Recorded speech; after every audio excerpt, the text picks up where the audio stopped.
Let's stop pretending. You've heard the jokes, you've watched the clips, but most men, and even most women, still don't understand what squirting really is, what causes it, or why it's so deeply misunderstood.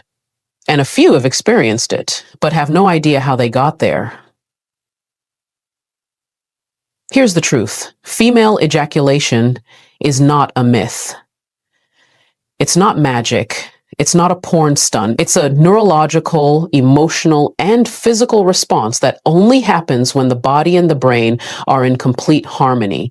And if you want to be the man who unlocks that experience for her, not to prove something, but to create deeper intimacy, you need more than tricks. You need understanding. Today, we're breaking the silence. Here's what squirting really is, and the 5 techniques to help her experience it naturally and powerfully. Let's start with the science, because the myths are loud, but the truth is louder. Squirting, or female ejaculation, is a real physiological process. It's not urine, though it may contain traces of urea or creatinine because it passes through the urethra. What's released is fluid stored in the Squirt glands, often called the female prostate, which are located near the G-spot.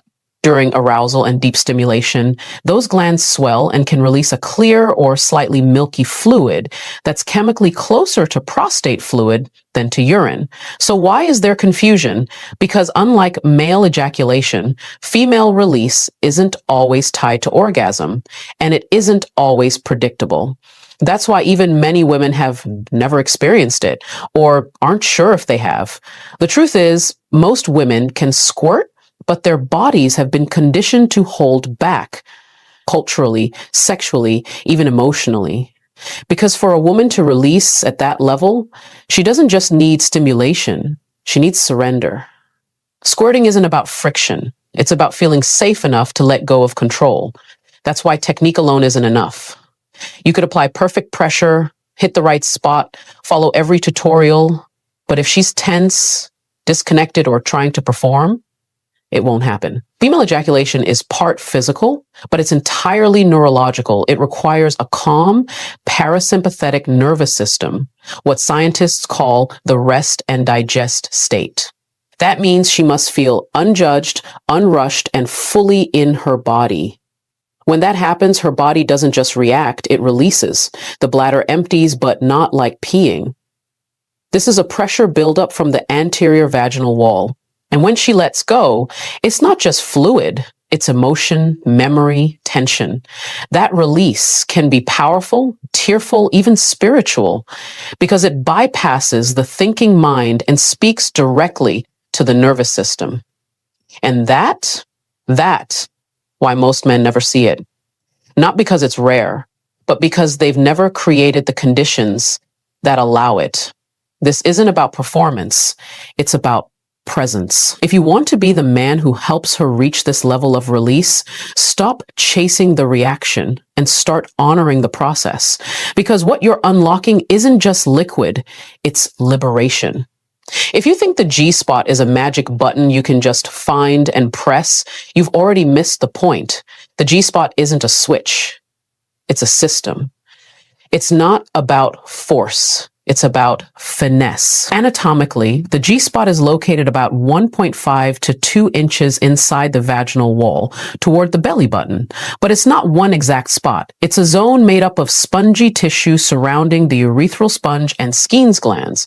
When aroused, this area becomes engorged, thickening with blood and becoming sensitive to deep, firm, and rhythmic pressure. Now here's where most men get it wrong. They attack. They rush. They go too hard, too fast, or think more friction equals more pleasure. But stimulation is not a race, it's a rhythm. And when it comes to the G-spot, the magic isn't in the strength of your hands, it's in the sensitivity of your presence. You have to tune in, listen with your fingers, follow her breath, her sounds, her subtle shifts. Because this zone responds to consistency, not chaos. The most effective motion is a slow, firm, come here gesture using 1 or 2 fingers, curved toward the front wall of the vagina. But technique is only part of it. What matters more is the timing. You don't jump to the G-spot cold.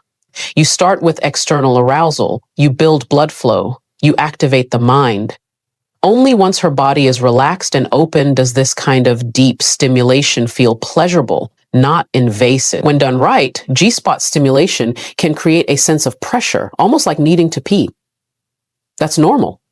In fact, that's often the edge just before release. If she's been conditioned to hold back, she might tighten or stop. That's your cue to slow down, not stop, but reassure, stay steady. Let her know she's safe. Because the urge to control is the very thing that blocks the release. This moment is where emotional connection meets physical mastery. It's not about giving her an orgasm. It's about creating an experience where she can surrender, knowing you're not there to conquer her body, but to meet her exactly where she is. That's the difference between stimulation and transformation. That's where intimacy begins. And that's how you unlock not just her G-spot, but a part of her trust no one else has touched. You could have the perfect technique, the right rhythm, and all the anatomical knowledge in the world, but if she doesn't feel emotionally safe, she will never release. That's not opinion.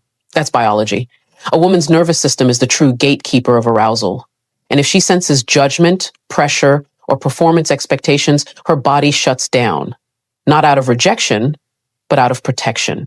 This is what most men never understand. Female arousal is not linear. It's responsive. Her body doesn't respond to friction alone. It responds to the feeling of safety, of being fully seen, fully accepted, and completely unhurried. That's why a woman can enjoy intimacy with someone she likes, but still hold back, because trust doesn't live in the bedroom. It lives in the moments before it. Creating emotional safety means more than saying you're safe. It's in your energy. Do you make space for her feelings, or do you rush them away? Do you ask how she feels, or do you just assume she's ready? Do you look at her with presence or with expectation? These small things tell her whether she's free to surrender or if she has to perform. Neuroscience shows that safety activates the parasympathetic nervous system, the rest and digest state. This system is essential for arousal, orgasm, and yes, squirting. If she's in a state of tension or anxiety, her body will literally block the release. It's not about willpower. It's about nervous system regulation. If she feels rushed, judged, or like she's supposed to squirt, it won't happen. Real men don't chase outcomes. They create environments. And the man who learns to slow down, hold space, breathe deeply, and focus more on her experience than his ego is the man she remembers. Emotional safety isn't soft. It's powerful. Because when a woman feels safe, her body stops protecting and starts expressing. That's when true surrender begins. So if you're serious about helping her access that level of release, don't just learn technique. Learn patience. Learn attunement.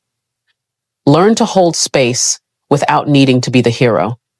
Because she's not a performance, she's a person. And when she finally lets go in front of you, it won't just be a physical release. It'll be the purest form of trust she can offer. Most men miss it. Most men struggle to share fully and wholly.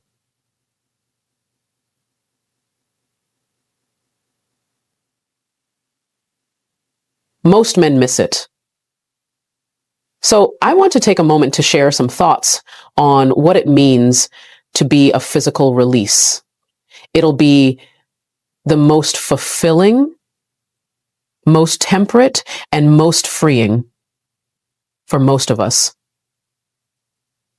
The subtle signs, the body language, the shifts in breath, in muscle tone, in sound, they're too focused on the goal, on did she come or is she going to squirt? But the truth is her body always speaks first. If you're truly paying attention, you'll notice it long before the release ever happens. The question is, are you listening? There's a pattern to build up. It's not loud at first, it's internal. You'll feel her hips start to rock or stiffen, her breath become shorter, or sometimes pauses entirely. Her pelvic floor tenses. Her thighs may tremble. Her voice lowers, or she becomes quieter. These are not random. They are biological markers that her body is preparing for either orgasm or release. If you push too hard here, you'll break it. But if you hold her through it, you amplify it. Squirting isn't like pressing a button. It's a wave, and it begins with small contractions, ones she may not even be aware of. If you stay present, maintain rhythm, and give her the confidence that she doesn't need to rush or explain, the wave intensifies. But most men panic here. They get excited and speed up, thinking they need to finish the job. That pressure, it kills the moment. She doesn't need speed. She needs permission to keep feeling. This is where true skill separates men from boys. Boys chase reactions. Men read responses. A skilled lover learns to ride the signals, not overpower them. He doesn't need to be told what to do. He can feel it because he's not performing. He's connected. He notices when her hands grab tighter, when her breathing becomes more erratic, when she starts trying to hold back. And instead of asking, "Did you come?" he reassures, "You're doing amazing. Just let go." Those small phrases spoken with calm authority are more powerful than any move you could make with your hands because they tell her, "I'm here. I see you. I'm not going anywhere." That's what allows her to fully trust the wave, not because she's trying to squirt, but because she's allowed to feel everything without fear. The signs are always there, but only men who slow down, stay grounded, and lead with emotional intelligence will ever notice them. And when you do, you don't just witness her body releasing, you witness her walls collapsing in the best way. Let this sink in. If you're trying to make her squirt, you've already lost. Because the goal-oriented mindset turns intimacy into performance, and performance kills connection. The most powerful experiences in intimacy don't come from trying harder. They come from slowing everything down. The female body doesn't respond to pressure. It responds to patience. From a neurochemical standpoint, slowing down triggers oxytocin, the bonding hormone. It calms the nervous system and deepens trust. It tells her she's not a project or a performance. She's a person being felt, not just touched. That shift in energy changes everything. When you slow down, you create space for the sensations to build. You give her brain time to process the pleasure instead of guarding against it. You make room for emotional release, not just physical reaction. That's what leads to powerful expressions like squirting, not friction, but freedom. Every time you pull back instead of push forward, you're signaling control, not force, but internal mastery. And when a man has that, she feels it. She feels him. She relaxes, she breathes, she opens in ways she didn't even know were possible. Because you're no longer trying to impress her. You're helping her unlock parts of herself she's never reached before. This journey isn't about ticking a box. It's about tuning into every moment. From the first kiss to the slow buildup to the deep, connected touch. When your energy says, "I'm not in a rush," her body responds by trusting. And trust is the foundation of every intense release. Whether it's an orgasm, a tear, or a wave of squirting that comes from somewhere far deeper than anatomy. So slow down, soften your ego, be present. Don't just focus on the outcome. Feel the experience.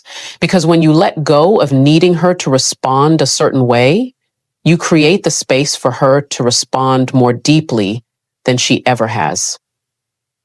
That's not just technique. That's transformation. That's sex education elevated into art. And that's the difference between a man who touches her and one who unlocks her.